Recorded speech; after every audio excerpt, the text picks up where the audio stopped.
សួស្តីបងប្អូនទាំងអស់គ្នាអូខេសុខសប្បាយអូខេនេះគឺជា vlog ថ្មីរបស់ខ្ញុំដែលខ្ញុំចេញចែកទៅកាន់បងប្អូនមើលអូខេvlog នេះគឺអត់មានអីទេគឺខ្ញុំជិះម៉ូតូ trip វិលល្ងាចហើយក៏ខ្ញុំមានការងារតិចតួចដែរដែលខ្ញុំត្រូវឡើងទៅហើយខ្ញុំក៏បានឡើងទៅពួកអូខេទៅពួកនេះគឺខ្ញុំទី1គឺគោលដៅដែលខ្ញុំត្រូវទៅហ្នឹងគឺទី1គឺតម្រង់ផ្សារពួកហើយទី2គឺខ្ញុំត្រូវទៅលេងផ្ទះម៉ែធររបស់ខ្ញុំអូខេនេះខ្ញុំក៏បានជិះចេញទៅហើយអូខេនេះដល់មុខសុខាបត់ឡើងទៅអញ្ចឹងខ្ញុំជិះទៅនេះគឺពេលព្រឹកខ្ទង់ម៉ោង9ដែរម៉ោង9ដែរដែលខ្ញុំជិះចេញទៅម៉ោង9ជាង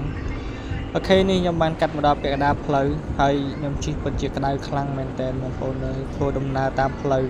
ពាក់អាវដៃវែងពាក់ស្រោមដៃហើយពាក់ម៉ាស់ពាក់អីឡើងចិត្តហើយនៅក្តៅចូលដល់ក្នុងទៀតអូខេ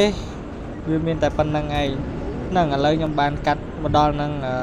ស្តុបចិត្តផ្សារពួកតែម្ដងដើម្បីឲ្យវាលឿនកិច្ចការខ្ញុំគឺអីគេអូខេនេះខ្ញុំបានមកដល់ផ្សារពួកហើយប៉ុន្តែគោលដៅនៅក្នុងផ្សារពួកគឺខ្ញុំអត់ទាន់បានប្រាប់ទៅកាន់បងប្អូនទេខ្ញុំទុកសិនខ្ញុំសុំលាក់សិនហើយនេះខ្ញុំបានចេញដំណើរទៅទៀតដំណើរនេះគឺទៅផ្ទះម៉ែធររបស់ខ្ញុំអូខេតាតិចទៀតស្ដាប់សំឡេងទាំងអស់គ្នាអូខេនេះបាទឥឡូវខ្ញុំចេញពីផ្ទះអ៊ីទៅផ្ទះម៉ែខ្ញុំជិះចូលវិញតិចថតអូខេឥឡូវទៅតាមផ្ទះម៉ែនៅចិត្តណែនៅចិត្តគ្នាខ្ញុំទៅចែកជិះម៉ូតូទៅ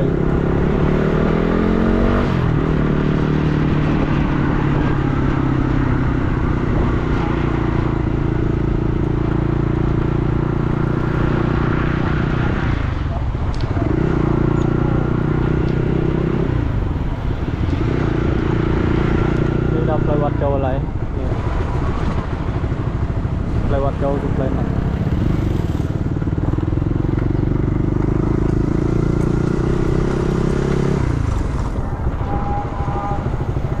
មិនជួបប៉ូលីសតែអត់អីទេតែស្នាងតែខ្ញុំដាក់ក្នុងដាក់អីត្រឹមត្រូវ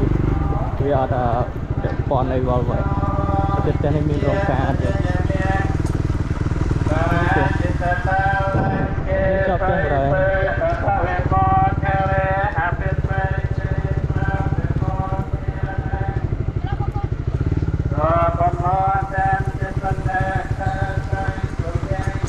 នេះមកដល់ហើយនេះកន្លែងតាមបាយមិនគាត់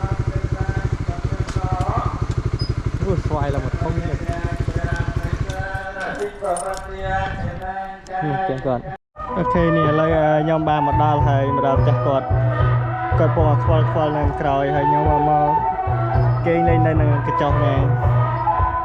គឺស្រស់ស្អាតខ្លាំងមែនតើមកថ្ងៃនេះចំថ្ងៃការទៅក៏រៀងថ្លង់ហើយរៀងវល់បន្តិចដោយសារថាគេមានវិធីបង្គោលការគេអញ្ចឹងណា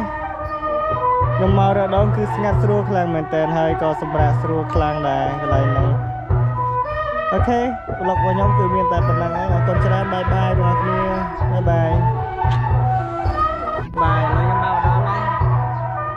អូខេបងប្អូនទាំងអស់គ្នាវីដេអូរបស់ខ្ញុំគឺអត់មានអីច្រើនទេគឺមានត្រឹមតែប៉ុណ្្នឹងឯងដោយសារតាមកនេះគឺចំថ្ងៃកម្មវិធីបងប្អូនបានឃើញពីវីដេអូហើយ